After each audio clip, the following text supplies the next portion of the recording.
right, so we're back at the hen.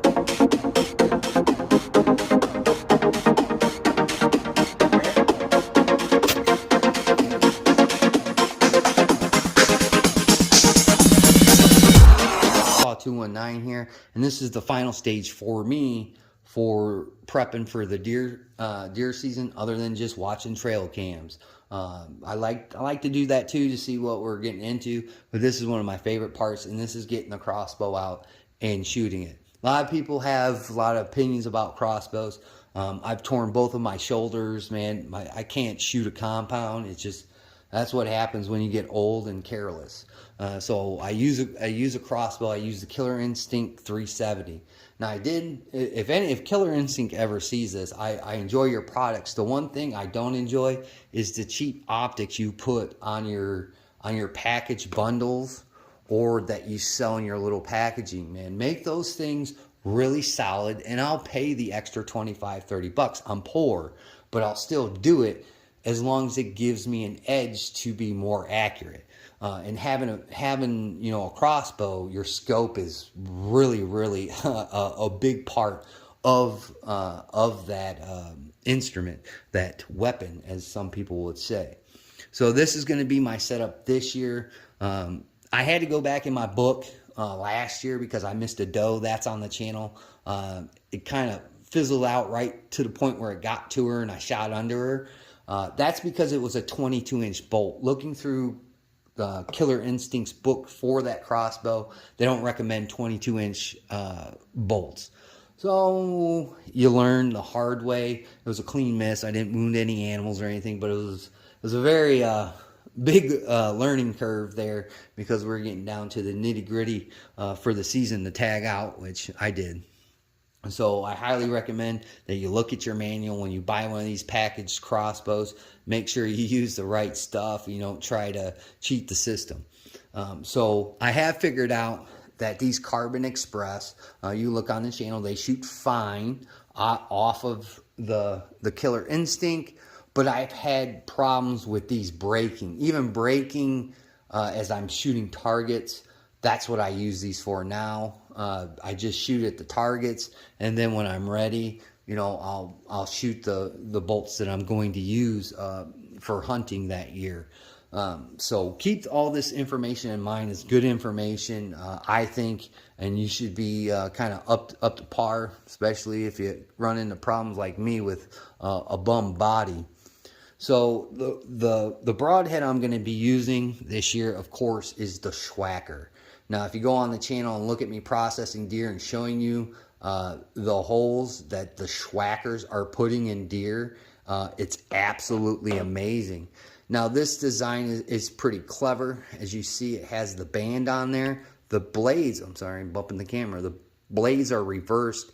Instead of the blades being this way, the blades are that way. As you see the little slots there. And as the broadhead enters the animal, it hits the hide. The hide will catch these little prongs, and it'll open. It'll break that band, and hopefully it will open and put a huge wound channel through the deer, and you get a through and through, and recovery time is 5 minutes.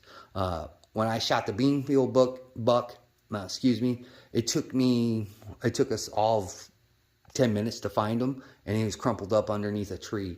And I'm telling you, it put a hole in that deer. The exit wound was devastating, and it just couldn't sustain. So that's what I'm using. Schwackers are really cool. If Schwackers want me to push their brand, I would, because I really believe in their broadhead and technology of it. And plus, their packaging's pretty clever.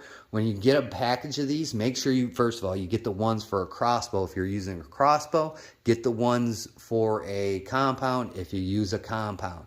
That does make a difference. Trust me, I bought Schwackers that were for compounds, didn't know it, and shot them. Wondered why it was off a little bit. There you go. Lesson learned. You don't have to waste money and be poor like me. So I highly recommend these. And then they give you in that package a practice broadhead that looks like this. It just doesn't open. That way you can kind of get the feel of what it's going to be like when it's coming off the barrel of your crossbow. So that's pretty nifty. So you'll probably get 3 of these and then one of your practice tips. So very cool idea. Very, very cool technology that they're coming up with this year. I'm telling you right now, these things are absolutely amazing. I did lose one out of my package of 3 last year. I shot a deer. I just could not recover the bolt. Again, bolts are kind of weird. Like I said about the Carbon Express, like I've had these break, like snap pretty bad, especially back here by the fletching. I've seen that happen. I've broken a hyper, and I recommend these, but I've broken a hyper before. If you go look at the Beanfield buck, that much was broke off of that one. But again, I don't know what could have happened there. If I'm hitting, it did go through the shoulder. It went straight through the shoulder and out the other side. A little bit lower from the other side of the shoulder. So it probably hit that shoulder bone, and it probably just tore right through it and then broke on impact. So keep that in mind, that these things aren't like indestructible. You do have that occasional breakage of a bolt. Especially if you hit a tree or something, if you get a pass through and hits a tree. I've done that too, but it's held up. Thank the Lord, because these are not cheap. You're running about $40, $39.99, something in that range for a package of like 3. This is a package of 6 that I got. I had a bunch of Bass Pro Shop cards that I wanted to get rid of, so I bought these with it. Fortunately, I couldn't afford the other hypers. There is a different set of hypers you can get with a lighted knock. When they come with a lighted knock, it really works well. I've done it before on really cloudy, hazy days or really, really snowy days. And, you know, that last shooting light, that's how I found the one on the doe that I missed on the farm. They're very, very nifty, but then you're starting to get into the $60 range. I think these were $39.99, $40 some with tax. So they're not really cheap, but they're not expensive. You know what I'm saying? They're right in the middle, and, you know, look at the channel. We're pretty budgety around this parts. What I will be doing probably with a couple of these is they do sell these inserts, just the insert, not the whole arrow. And they come with these little tabs that will, you know, you look at what kind of bolt you have. Sometimes it'll give you directions on which little tab you get. And then you take it, and then you insert it. That fills that gap, and you got to push that out all the way. And then you hear it click. This one's dead. But when it comes off, you'll hear that click, and then it'll glow. The other ones that I had were the Hyper Strobers. Those were pretty cool.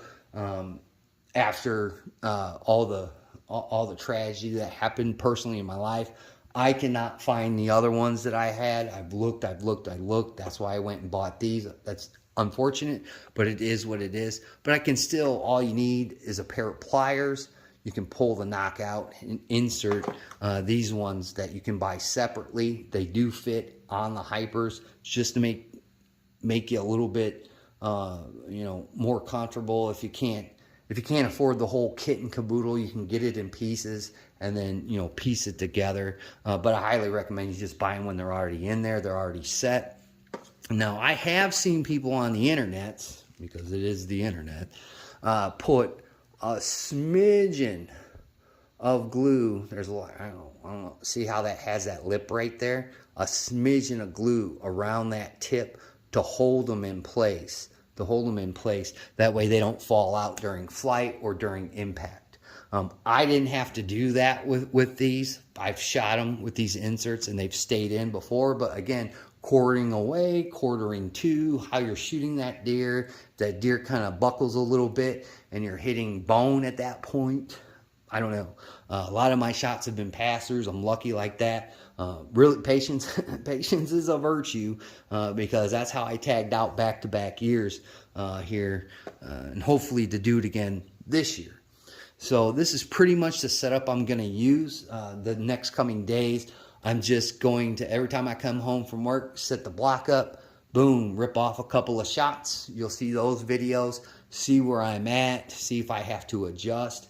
Again, I have nothing like really horrible to say about Killer Instinct and some of the packages of their cross bolts that come that you can go and buy at some sports store. The only thing I have a gripe about is the optics. Now, if you look at the videos from last year, the optic that Killer Instinct put on that crossbow, it was a little bit wonky, and for some reason, it wouldn't hold zero at times. Luckily, through the last part of the year, I didn't have that problem. I don't know if that was me, if I was bumping it too much, pulling it up the tree stand and then knocking it, or knocking it against the tree stand as I'm moving and trying to shift in position, because it's not like one of those tiny crossbows that you see. It is moderate. So I don't know what the deal was with it, but it wasn't holding zeros at times. If Killer Instinct wants a little bit of feedback from their customer base, I will pay an extra, I don't know, $20, $25 to really have a sturdy optic on there. I have seen, we just got them in today, that they sell the optic separate from the crossbow. So you can, if you buy a crossbow, it doesn't have an optic on it, you can buy their optic and, pair them together. Again, they really recommend that you use their products. I've noticed that not only with Killer Instinct, but some of the higher end crossbows like 10 point and things like that I can't afford, like they tell you to use specifically just their stuff. Don't be dipping around with the different kind of bolts. So that's something to keep in mind. Please read your manual. Pretty much stick to it. I got burnt on it last year, so it's a good reminder to go through your manual and make sure you're using the recommended stuff so you can become successful. Deer season is upon us. They're out there, they're mulling around, they're in their bachelor groups. Sooner or later, all these bucks are going to get mad at each other, and they're going to start fighting. They're going to start getting into position for the pecking order. And hopefully the big guy comes on out and we get him. I've been waiting a long time to shoot that deer. Hopefully we can make it happen. But that's my setup for this year's deer season. It's going to be the Killer Instinct 370 bone collector. And I'm using the Hyper carbon cross bolts. This is a 6-pack. Again, they come in a couple of different ranges of packages that you can get. Again, they're not totally cheap, man. They're not totally cheap. But again, they're in my wheelhouse for being budgety, because I can't afford all that really expensive stuff. But I'm tagging out and shooting quality deer. That's all I care about. So I hope you enjoy this year's deer hunting videos from where we've started already and getting to this point, and then beyond when I'm sitting in the tree stand, whether filming, shooting a deer, or some deer that come in, because I have a lot on the camera right now that are really young, and we can get a really good grasp and glance at them to see, what the next year or the year after that has in store. So it's very important to do that as well. So stay tuned for those. I like to thank all my old and my new subscribers, just the people that zip through. I greatly do appreciate it. Like, comment, share, and subscribe. Hit the bell for more notifications, because YouTube doesn't like what we do over here. So keep that in mind. All that stuff really, really helps the channel. I've noticed that on my deer preparation video over the last few days, it has totally spiked over 100 views. So people are starting to look for those deer videos. So it's really good to see people commenting, constructive criticism, all that good stuff. I greatly appreciate all of it. So stay tuned, and like always, I'll catch you on the next one.